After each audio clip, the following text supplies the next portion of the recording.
My background is German. I am a German national. ትውልድና እድገቴ በጀርመን ከተማ ውስጥ ነው። የጀርመን ዜግነት አለኝ።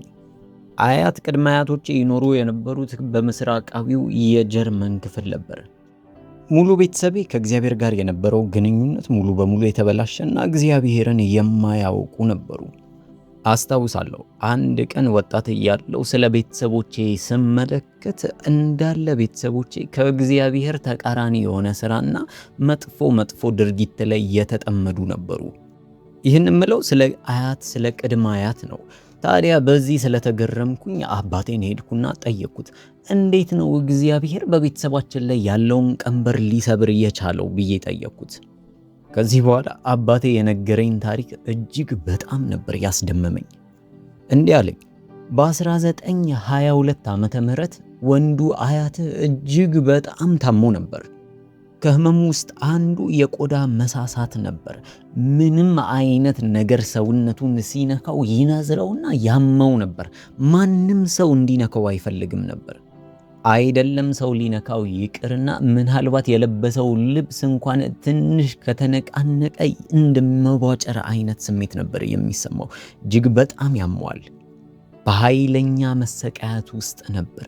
ምንም አይነት እርዳታ ማግኘት አልቻለም። ሰው ሁሉ ተስፋ ቆርጦ ነበር።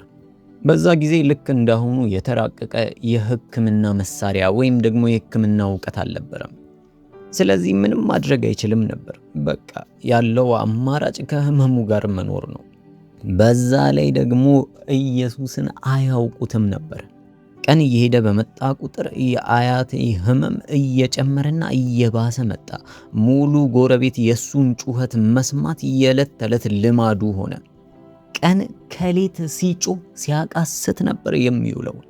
ከዓመት እስከ ዓመት ድረስ ህመሙ እየተባባሰና እየበለጠ እያሰቃየው መጣ። ታዲያ ከዕለታት አንድ ቀን አንድ ታላቅ ተአምራት ተፈጠረ። አንድ ከአሜሪካ የመጣ ሚስዮናዊ ሰው መንገድ ጠፋበትና ወደኛ ጎራ መጣ። እኛ እንኖርበት የነበረው አካባቢ ደረሰ።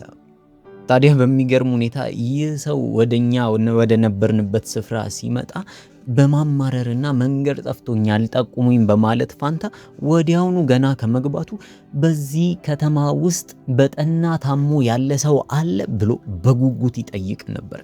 አጠያይቁ ልክ በእርግጠኝነት የሆነ ፈውስ ይዞ እንደመጣ ሐኪም ነበር።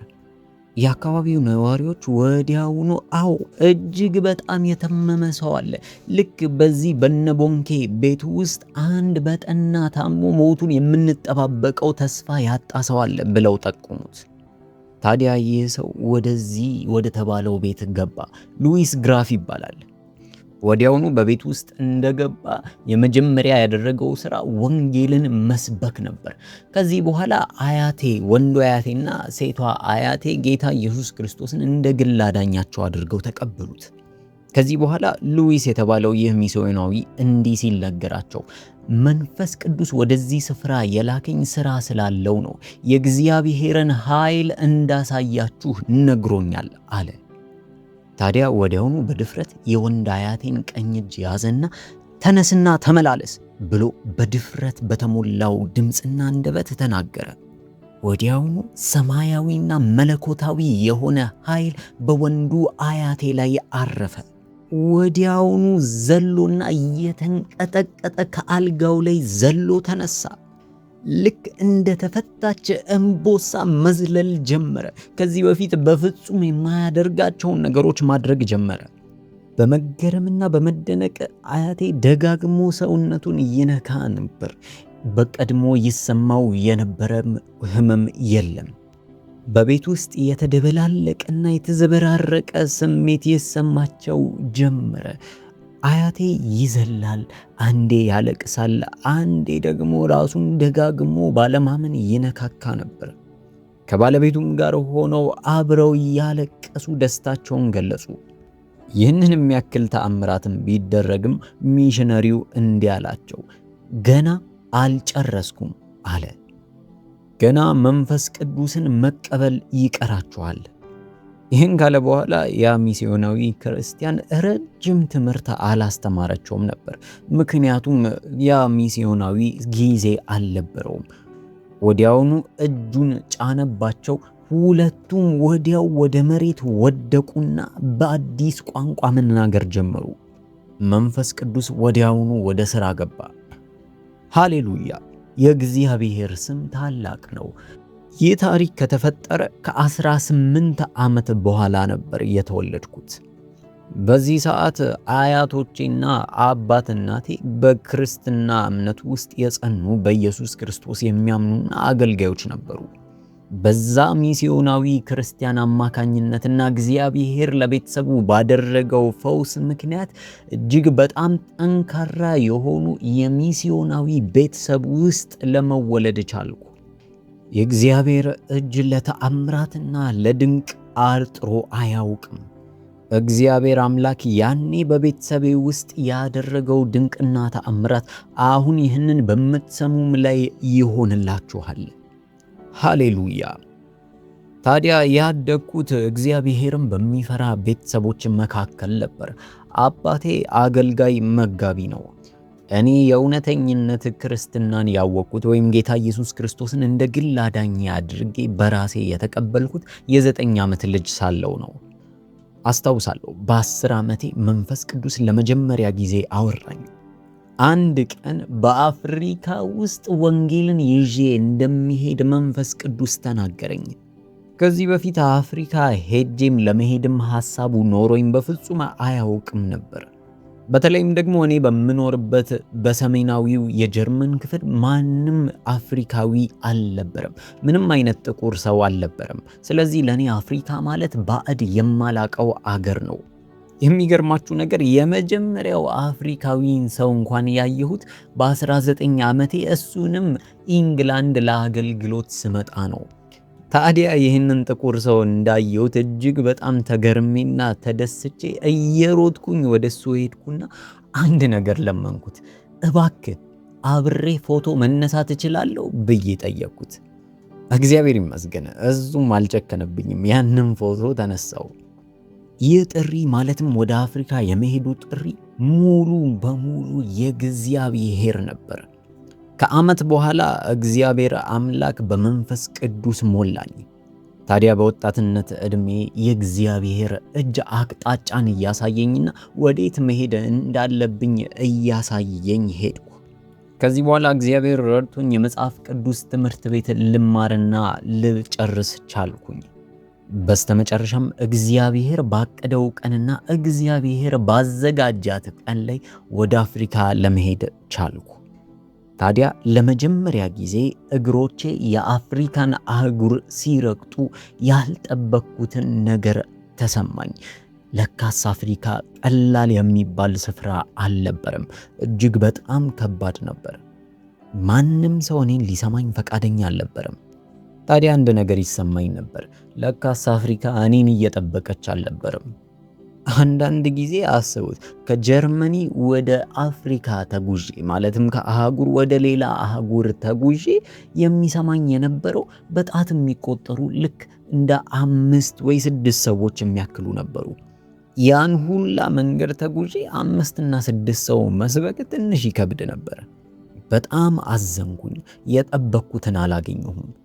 ጥያቄ ውስጥ ይፈጠር ነበር።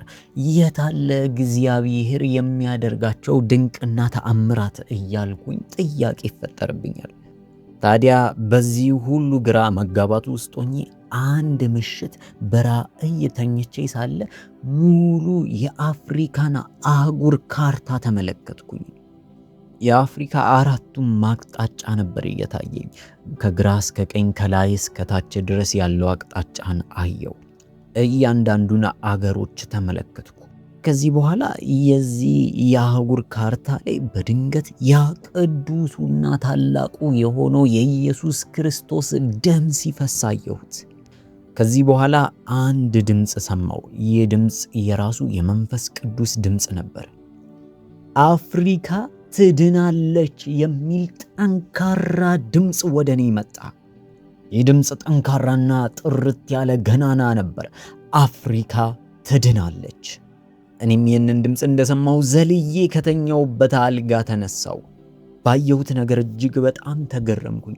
እኔ በዚች ትንሽ በሆነችው ሌሴቶ አገር ውስጥ እየተሰቃየው ይህንን ራእይ መመልከት እጅግ በጣም አስገረመኝ።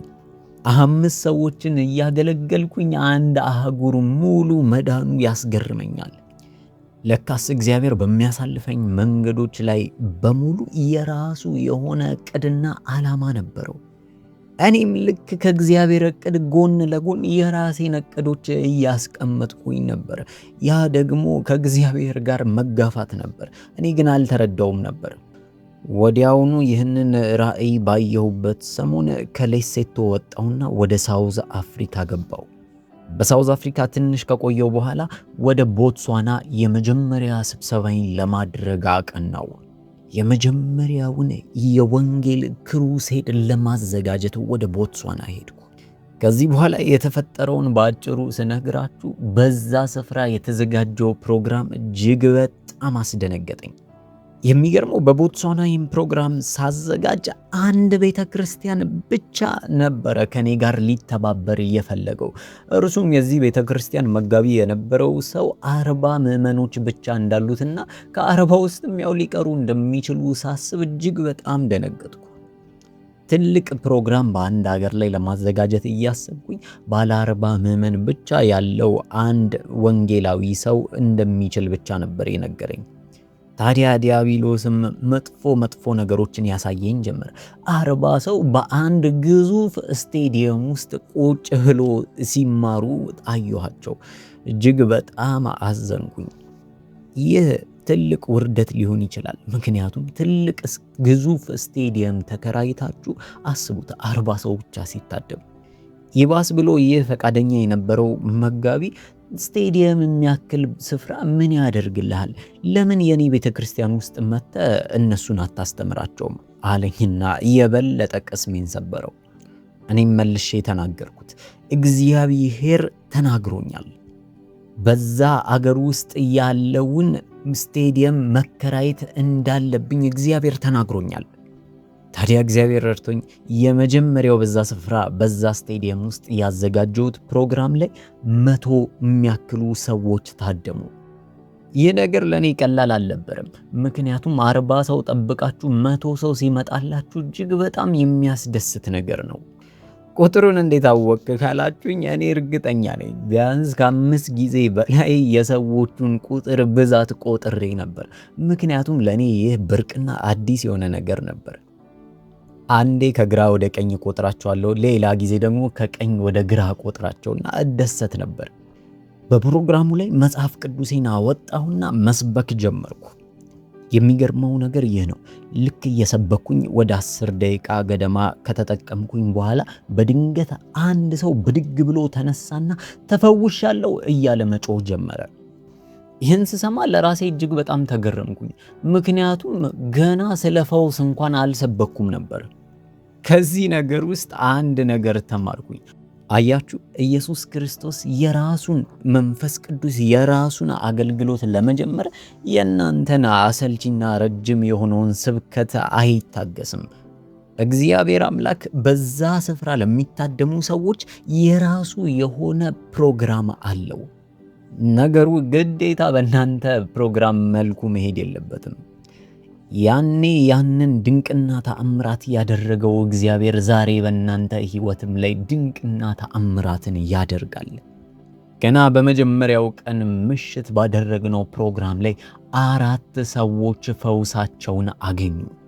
እነዚህ ፈውሶች ቀላል አልነበሩም። የመጀመሪያዋ እውር የነበረች ወይም ደግሞ አይኖቿ ማየት የተሳናቸው ሴት አይኖቿ በሩ።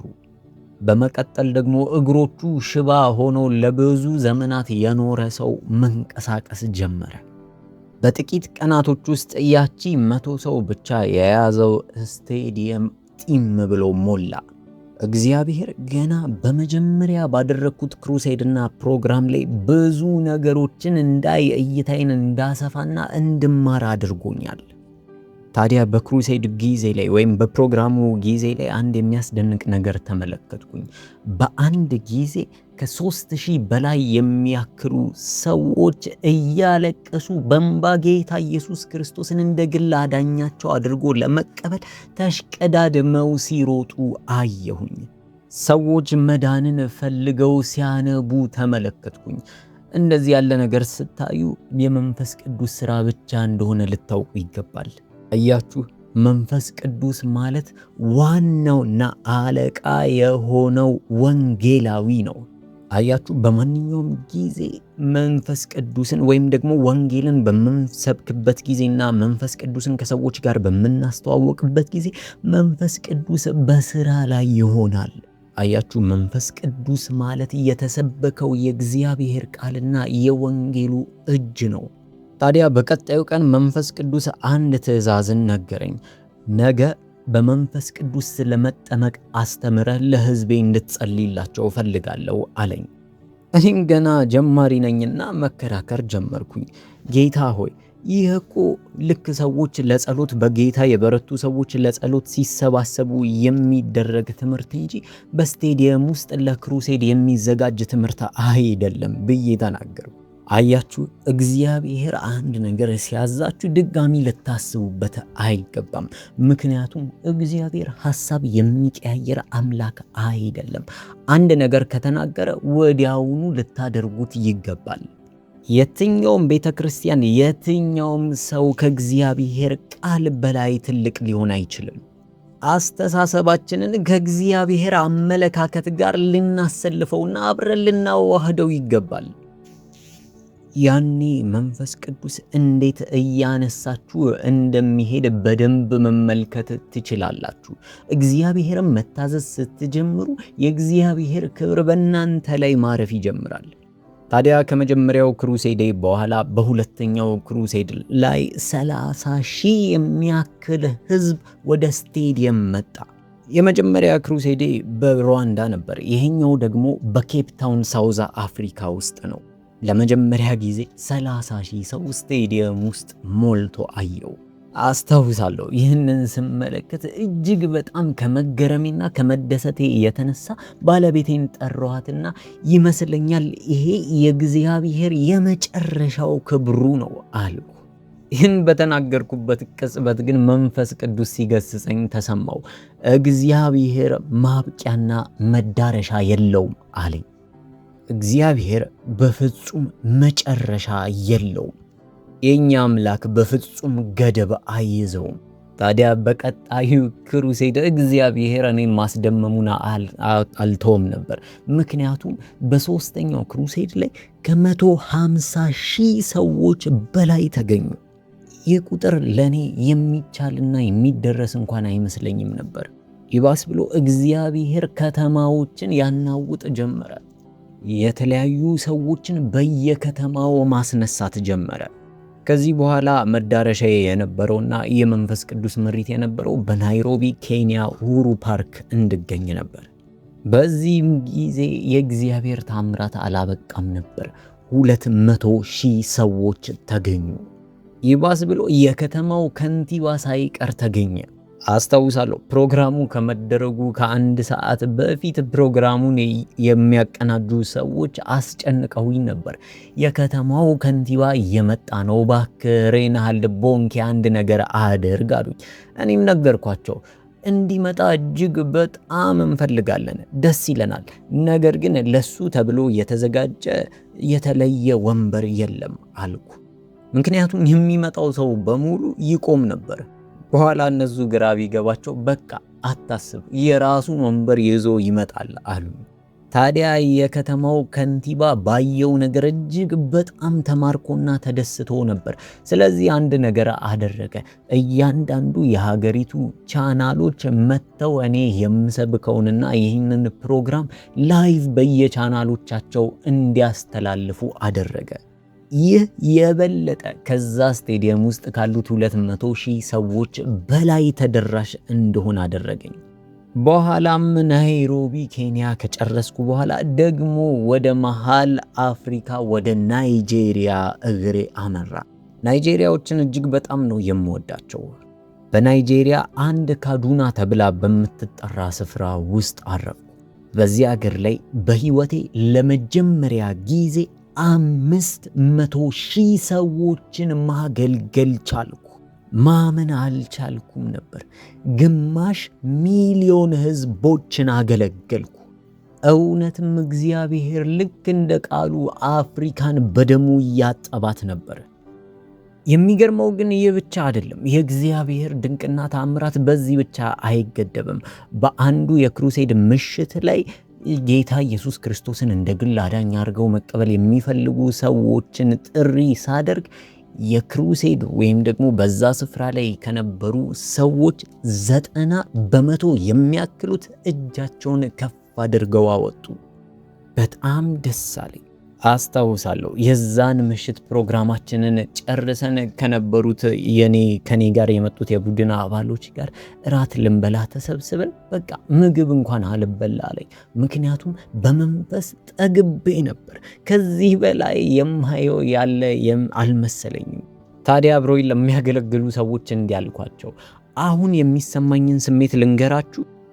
ኢየሱስ ክርስቶስ በዚህ ሁኔታ የምንቀጥል ከሆነና በዚህ ልክ ሰዎች የሚድኑ ከሆነ በእርግጠኝነት ሲኦል ውስጥ ዲያብሎስ ብቻውን መቃጠሉ ነው አልኳቸው። ሃሌሉያ! አውቃለሁ ይህ የሚሆን ነገር አይደለም። ነገር ግን ይህ ቢሆን እጅግ በጣም ደስተኛ ነበርኩ። ለምን እንደሆነ ታውቃላችሁ? ሲኦል ገሃነም ለሰው ልጅ የተፈጠረ ስፍራ አይደለም። የሰው ልጅ ገሃነም አይገባውም። ገሃነምና ሲኦል የተፈጠረው ለአጋንንትና ለመሰሎቹ ለጭፍሮቹ ነው። መጽሐፍ ቅዱሳችንም የሚነግረን ይህንኑ ነው። ከዚህ በኋላ ክሩሴዶቹ በ500,000 ብቻ አልተገደቡም። እግዚአብሔር 800,000ን 1 ሚሊዮንን ቀላል ቁጥር እንዲሆን አደረገው። በአንድ ወቅት በአንድ ክሩሴድ ብቻ 1.2 ሚሊዮን ሰዎች ተገኙ። ታዲያ በድጋሚ በናይጄሪያ ሌጎስ ከተማ ውስጥ ሄድኩኝ። በድጋሚ ለ1.6 ሚሊዮን ሕዝቦች ሰበኩ። ከዚህ በኋላ አንድ ራእይ ተመለከትኩኝ። ሁል ጊዜ ለአዲስ ነፍሳቶች ጥሪ በማደርግበት ጊዜ በጉባኤው መካከል ያሉ አማካሪዎችና እነዚህን ሰዎች የሚያግዙ ሰዎች ይቀመጣሉ። ታዲያ ልክ እንደነገርኳችሁ በአንዱ ቀን 1.6 ሚሊዮን ሕዝቦች ነበሩ። ከነዚህ ሕዝቦች መካከል 200,000 የሚያክሉት አማካሪዎችና በጌታ የጸኑ ሰዎች ነበሩ። ከዚህ ውስጥ ደግሞ 30,000ዎቹ ዲያቆናቶች ናቸው። በዛ ውስጥ 10,000 የተመደቡ ፖሊሶች ነበሩ። በሚገርም ሁኔታ 10,000ውም ፖሊስ ጌታ ኢየሱስ ክርስቶስን እንደ ግል አዳኙ አድርጎ ተቀበለ። ከዚህ በኋላ አዲስ ክርስቲያን የሆኑትና ጌታ ኢየሱስን የተቀበሉትን ሰዎች ወደ ቤተ ክርስቲያን እንዲገቡ መንገድና አቅጣጫን እናሳያቸዋለን። አንድ ወንጌላዊ የሚስዮናዊነት ተልእኮን የሚጨርሰው ያንን ሰው ጌታ ኢየሱስ ክርስቶስን አስቀብሎት ብቻ ስለሄደ ሳይሆን ይልቁንስ እንዲተከልና እንዲያጠጡት ሰዎችን ሲያዘጋጅም ጭምር ነው። እነዚህን ሰዎች የሚከታተሏቸው ካላስቀመጣችሁ ግን ልክ አይደለም። ታዲያ ከነዚህ 1.6 ሚሊዮን የመጡት ሕዝቦች መካከል ስንቆጥር 1,090,000 ሰዎች ጌታ ኢየሱስ ክርስቶስን እንደ ግል አዳኛቸው አድርገው ተቀብለዋል። ይህንን የምነግራችሁ በአንድ ክሩሴድ ላይ ብቻ የሆነውን ነው። የእግዚአብሔር ሥራ እጅግ በጣም ያስደንቃል። ወንጌል ማለት የእግዚአብሔር አምላክ ኃይል ነው። ይህ የእግዚአብሔር ኃይል ሲሰበክ ታላቅ ተአምራት ይሆናል።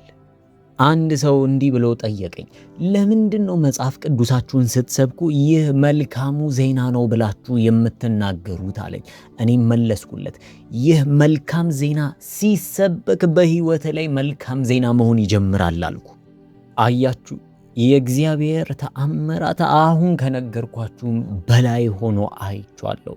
ለምሳሌ በትንሹ በእኛ አገልግሎት ከ2000 ዓመተ ምህረት እስከ 2009 ዓመተ ምህረት ድረስ ጌታ ኢየሱስ ክርስቶስን እንደ ግል አዳኛቸው አድርገው የተቀበሉ ሰዎች ብዛት 55 ሚሊዮን ሕዝብ ነው።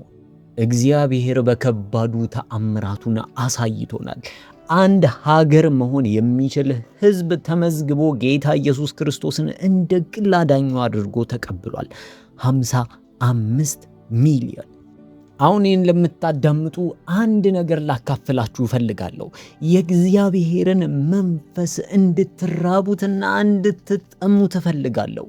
ኢየሱስ ክርስቶስ ሂዱ ብሎ ሲያዛችሁ ያለምንም ማንገራገርና ፍርሃት መሄድ እንድትችሉ ጸጋውን እንዲያበዛላችሁ እፈልጋለሁ። አያችሁ፣ ኢየሱስ ክርስቶስ ከተመልካቾችና ከተቀማጮች ጋር አብሮ አይቀመጥም። ነገር ግን ከሚላኩና ከሚሄዱ ጋር አብሮ ይሄዳል። ከሰራተኞች ጋር አብሮ ይሰራል። ከመንፈስ ቅዱስ ጋር መዋል ማደር ይሁንላችሁ። ያኔ ጥማቱም ረሃቡም በውስጣችሁ ይፈልቃል። አንድ ልጅ አስታውሳለሁ። በማገለግልበት ወቅት አንድ 18 የማይሞላው ልጅ ወደ እኔ መጣና እንዲህ አለኝ፣ ሰባኪው መጽሐፍህን አልወደድኩትም አለኝ። በእጄ ላይ የያዝኩትን ጥቁሩን መጽሐፍ ቅዱሴን እየጠቆመ። እኔም መለስኩና በተረጋጋ መንፈስ ለምንድነው የማትወደው ብዬ ጠየቅኩት። እሱም መለሰና የአንተ መጽሐፍ እኮ 2000 ዓመት ሞልቶታል አለኝ። በሱ አባባል አርጅቷል እያለኝ ነው። እኔ ግን ከ2000 ዓመትም በላይ እንዳለፈው አልነገርኩትም። ቀጠለና እንዲህም አለ፣ እኔ መኖር የምፈልገው ልክ እንደኔ ወጣት በሆነና አዲስ በሚባል ነገር ነው እንጂ በድሮ ታሪክ መኖር አልፈልግም። ዘመናዊና የዘመነ መሆን እፈልጋለሁ አለ። እንደዚህ ያለ ወጣት እጅግ በጣም ያስደስተኛል። ወጣቶችን እወዳለሁ። ብታምኑም ባታምኑም እግዚአብሔር ረድቶኝ ለ8 ልጆች አያት ነኝ። እግዚአብሔር ይመስገን። ከዚህ በኋላ እዚህ ልጅ ላይ ትከሻው ላይ እጄን ቁጭ አደረግኩኝ። እንዲህም አልኩት፣ አንተ ወጣት እስቲ ቀና ብለ ይህንን ፀሐይ ኤው አልኩ። እሱም እንደምንም ቀና ብሎ ለማየት ወደ ሰማይ አንጋጠጠ። እንዲህ አልኩት፣ ይሄ ፀሐይ ማለት ከ2000 ዓመት በላይ የኖረ ነው። ይህ ፀሐይ ማለት እጅግ በጣም በጣም በጣም የዕድሜ ባለጠጋ ነው። 2000 ዓመት ብቻ አይደለም። ምንም እንኳን ያረጀና የቆየ ቢሆንም አሁንም ድረስ ያቃጥላል፣ ያቀጣጥላል። እንደዚሁ መጽሐፍ ቅዱስም እጅግ በጣም የጥንት ነው፣ ነገር ግን ዛሬም ድረስ ኃይል አለው። መጽሐፍ ቅዱስ ላይ የሚናገረውን ጥቅስ አንብቤላችሁ ጨርሳለሁ። የማቴዎስ ወንጌል ምዕራፍ 28 ቁጥር 18 እንዲህ ይላል፣ ኢየሱስም ቀረበና እንዲህ ብሎ ተናገራቸው፣ ስልጣን ሁሉ በሰማይና በምድር ተሰጠኝ። እንግዲህ ሂዱና አሕዛብን ሁሉ በአብ በወልድና በመንፈስ ቅዱስ ስም አጥምቋቸው፣ ያዘዝኳችሁንም ሁሉ እንዲጠብቁ እያስተማራችኋቸው ደቀ መዛሙርት አድርጓቸው። እነሆም እኔ እስከ ዓለም ፍጻሜ ድረስ ሁል ጊዜ ከእናንተ ጋር ነኝ ይላል። ኢየሱስ ክርስቶስ ያዘዘውን ታላቁን ትእዛዝ እንድትፈጽሙ እግዚአብሔር አምላክ ጸጋውን ያብዛላችሁ።